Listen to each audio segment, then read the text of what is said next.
I'm doing a great work. Ezra and Nehemiah. The Jewish people had been captives in Babylonia for about 70 years. They had lost Jerusalem and the temple, and many had forgotten their commitment to God's law. But God had not forgotten them. In fact, he had declared through his prophet, I will visit you and perform my good word toward you, in causing you to return. True to this prophecy, the Lord made a way for his people to return, both to Jerusalem and, more importantly, to their covenants. And he raised up servants who accomplished a great work. A governor named Zerubbabel oversaw the rebuilding of the house of the Lord. Ezra, a priest and scribe, helped the people turn their hearts back to the Lord's law. And Nehemiah led the rebuilding of the protective walls around Jerusalem. They met opposition, but they also got help from unexpected sources. Their experiences can inform and inspire ours because we too are doing a great work. And like theirs, our work has much to do with the house of the Lord, the law of the Lord, and the spiritual protection we find in him. For an overview of the books of Ezra and Nehemiah, see Ezra and Nehemiah, the Gospel Dictionary. So we are going to talk about Ezra. But it says this happened 70 years after the Babylonian exile. So let's look at the map here. This is the map before Babylon came in and destroyed Judah and Jerusalem. The huge empire at that time that was the force to be reckoned with was the Assyrian Empire. Judah's so tiny. Yeah, Judah is this little square. Jerusalem is its little capital. Like now, Rhode Island. You can see here that they came down into Israel. Samaria is the capital of Israel. Why on planet Earth do they want that little tiny little? Well, look here. If they want to get down to Egypt, this is in the way, right? Can't they go like? Well, these are powerful kingdoms as well. So they come down and take these guys out and then make their way to Egypt to try to take them out. And then if you look at, they're trying to take over everything and they just don't live long enough to do it. So at this point, 721 BC, they've taken over Israel. You can see that Israel has been decimated. They've moved their people in, they've moved a lot of people out, and now they are scattered and they've, get sent all over the world at some point. Looks like they lost that chunk. So this is what they looked like in 721. Oh, they did lose that land. And then this is what they were in 650 BC. So this says 600. So then 50 years later, this is the new Babylonian Empire. Babylon is over here. And then they came and took over everything and destroyed Jerusalem, destroyed Judah, took over, and see, they're trying to make their way all over the place as well. Was it Babylon that was, always talking about Pharaoh and how wimpy he is? Or was that Assyria? I think that was Assyria. Gotcha. Yeah, it was Assyria. So Babylon is the one that burned down the Temple of Solomon. Right. And carried off all of the important people of Judah and brought them back to their kingdom. That's where like Daniel and Esther. Shadrach, Meshach, and Abednego. Okay, and so this is the Persian Empire. So you see, Babylon's here. Persia, the Persian Sea is here. Right? So these people over here just are like yoink, and they take over absolutely everything. Even Egypt. So they finally became powerful enough to just take over everything. So this is 537. So that's like 70 years-ish after Babylon destroyed Judah. Wait, that's carried them the off. Persian Empire? Yep. And then Rome was even bigger. Oh, wait, Persian as in the cat? No, the cat's named after the thing. I honestly know how they go about naming Pokemon. It's not what we're here to do. Oh wait, that's a Pokemon. Oh, there's actually a cat called the Persian cat. I just realized that. We're talking about Pokemon. It's not about the actual Persian cat. It's probably from Persia. So there's a priest and a scribe named Ezra who was sent. Some of the captives were sent back to Judah, to Jerusalem. There was a mighty ruler of Persia called Cyrus, who God put in that position and gave him power and helped him take over everything. And he told Cyrus to send the Jews back to Jerusalem. Ezra was one of the Jews that Cyrus sent back. He brought back part of the exiles from captivity. The object of his mission was to teach in Israel statutes and judgments, because remember, people have been away from home for 70 years and they've forgotten everything. So it says in 458 BC, I remember that the Babylonians burned it all down in 587 BC. And He obtained it from Artaxerxes an important edict, allowing him to take to Jerusalem any Jewish exiles who cared to go, along with offerings for the temple with which he was entrusted, and giving to the Jews various rights and privileges. He was also directed to appoint magistrates and judges. On arriving in Jerusalem, his first reform was to cause the Jews to separate from their foreign wives, and a list is given of those who had offended in this way. So, because they were living in that foreign land, they married those women that were there. And one of the things he said was like, get rid of the idolaters from Persia. Wives? No Persian mistresses. The later history of Ezra is found in the book of Nehemiah, which is a sequel to the book of Ezra. Along with Nehemiah, he took steps to instruct the people in the Mosaic law. So hitherto, the law, quote unquote, had been to a great extent the exclusive possession of the priests. It was now brought within reach of every Jew. The open reading of the book of law was a new departure and marked the law as the center of Jewish national life. So Nehemiah, which means comfort of the Lord, he is number one. He's a Jew. It's funny that that's how it says it.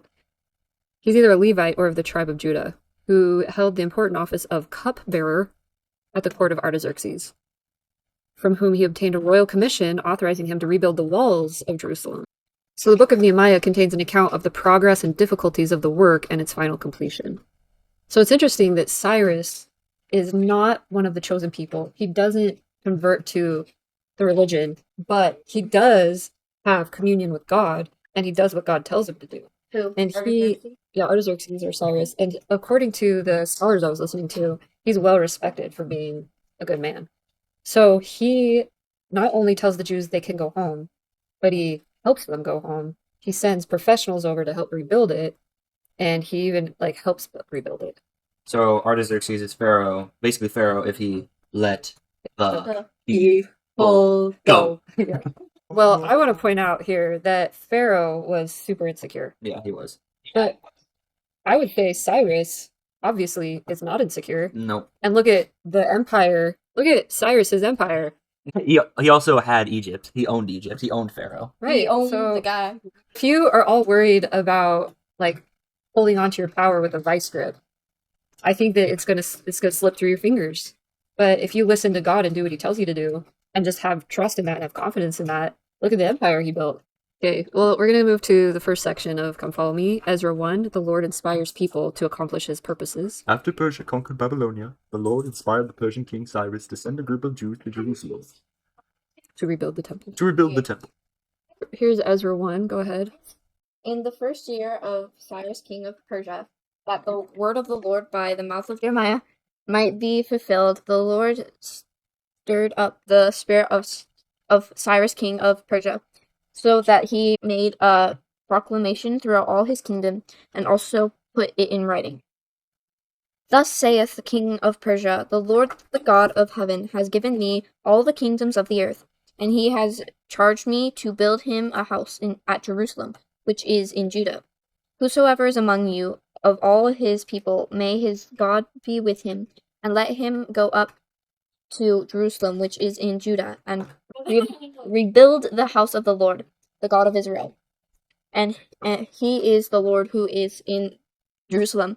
And let each survivor, whatsoever place he sojourns, be assisted by the man of his place, with silver and gold, with the goods and with beasts, besides free will offerings for the house of God that is in Jerusalem. So, what happened to Cyrus? His spirit was It says he received. by God. It says that I'm gonna look for exactly what he said here. The Lord God of heaven has given me all the kingdoms of the earth, and he has charged me to build him a house at Jerusalem, which is in Judah. Which means, I'm a little confused here because he said that he never was part of it, but it looks like he acknowledges who God is. Yeah. Well, he's not I'm a Jew now. Right. He's like, I'm not part of that covenant in that group, but he acknowledges who God is and he fears him, obviously, and he feels a responsibility for the kingdoms that he's conquered, and he feels like he needs to, obey God's will and his wishes. So Cyrus seems like a pretty chill dude. Can people be like that today? People who haven't joined the church? Oh, absolutely. Yes, absolutely. Yeah, we come across many people who are powerful leaders, good people, take care of others. When I went knocking with the missionaries, we met so many chill dudes. So many absolutely wonderful people. They weren't interested, but They're super nice. they were super nice. Oh, we also met some not so nice people, but It's good to focus on the good. Some people don't acknowledge that their inspiration comes from God, but in Cyrus's case, he knew God was talking to him, and he acknowledged that he got everything he got from God, It says that the Lord God of heaven has given me all the kingdoms of the earth and has charged me to build him a house. Yeah. So he knew that he had a commission from the Lord, but he only was able to expand his kingdom as much as he did. Everything he had is a gift from God. Yeah. But no, not every chill person acknowledges that, but there are so many absolutely amazing people outside of the church who don't believe in a God and who do believe in God. Well, I think that people who have been conditioned by our world to not acknowledge God, that the goodness that they follow is God, they still are following God. Right. They just don't understand that that's what they're doing. And their brains have been conditioned to think of it a certain way, but they are sensitive to God's direction and they do what God leads them to do. So after Cyrus sent out this decree, then rose up the heads of the fathers' houses of Judah and Benjamin, because remember, those were the tribes in the southern kingdom, Right. and the priests and the Levites, everyone whose spirit God had stirred to go up to rebuild the house of the Lord that is in Jerusalem. That kind of reminds me of during the restoration, God told the saints, I will let you know who should go to the New Jerusalem, to Zion. And everybody was like, nope, we're going. And then just flooded the area because they didn't listen to his direction and wait for a call from God. They caused a problem. It ended up being a big problem. Yeah, it ended up being a runaway or we're all gonna die problem. Yeah. But Cyrus is the all-powerful emperor, and he's got stuff under control. What he says goes. Yeah. All who were about them aided them with vessels of silver, with gold, with goods, with beasts, and with costly wares, besides all that was freely offered. So everybody's on board. They want to rebuild the kingdom. So they're like, yeah, take all of our stuff. Cyrus the king also brought out the vessels of the house of the Lord that Nebuchadnezzar had carried away from Jerusalem and placed in the house of his gods. So the Babylonian king Nebuchadnezzar sacked the temple, took out all of the stuff from it, and put it in his temples of his gods. And Cyrus was like, here, take it all back. Cyrus, king of Persia, brought these out in the charge of Mithridath, the treasurer, who counted them out to Sheshbazzar, the prince of Judah. Okay, Zerubbabel is his name. Also known as Sheshbazzar, is a descendant of King David. Also, he was a Jew. So he is a prince, like he is a descendant of King David. So he's straight up royalty. Yeah, Zerubbabel. So Sheshbazzar brought those up when the exiles were brought up from Babylonia to Jerusalem. Gave him a lot of money. Yeah, tons of stuff. Oh, he even gave him 29 censers. Do you know what a censer is? Nope. Let's look it up. It's like an incense lighter. It's those like ones I think that you hang. You know, when you see priests that are like, Yeah. I think. Like the Netherwart things in the Minecraft movie? I have no idea what that means. See? Yeah, it's exactly like the Netherwart things in Minecraft. So, how do you see the Lord working through men and women around you, including people who are not members of his church? Do you guys see people do you see the Lord helping the world through certain people? Yep. How? Yes. Well, you see so many people out there, they could be doing something big and crazy. There's all sorts of these people going out, participating in busts, Yeah. bringing down these shady operations that are running around behind the curtains that have been set up all over our country and even the entire globe. And then there's just the friendly gas station attendant, doing a good little thing for you. You. Me? You. You have the chance to meet someone amazing every single day. All it takes is just Paying attention. paying attention. You just got to look around. You can see that he built this situation with Cyrus, right? And you can see how he uses people to get stuff done, right? Well, I just got a blessing the other day where I was like, I asked a question, and it was like, I think part of it was like, I was feeling a great deal of anxiety about how people feel about me in our ward. So I was like, when the ward combined, the feeling shifted, where I just didn't feel like I belonged anymore. Like, people didn't seem to, I got this like energy shift from people of like, they didn't really like me very much anymore. And it was like, that's okay with me if that's how God wants it. But I was confused about it because I was like, God, do you want it to be like this? Do you want me to be the person that tests people? Should I try harder to be friends with people? Is that what it is? Are so I was like questioning all this stuff. And so I asked Dad for a blessing. And one of the things that he said to me was, you need to be willing to be a tool that I can use for my purposes. And that's all he said about it. And to me, it means that all of these things that I go through when it comes to other people, have a purpose.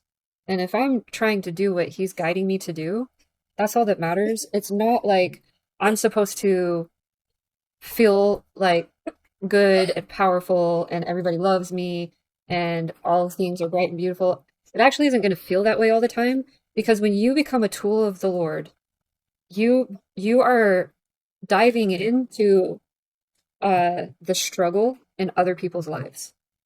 So you're kind of coming into this other people's lives. If you're a tool of God, you're coming into a person's life during a testing a lot of times, or to help them when they are at their, like, they have no other means of moving forward. So you're coming into a struggle or to a test or to be the strong one in a difficult, or a leader in a difficult situation.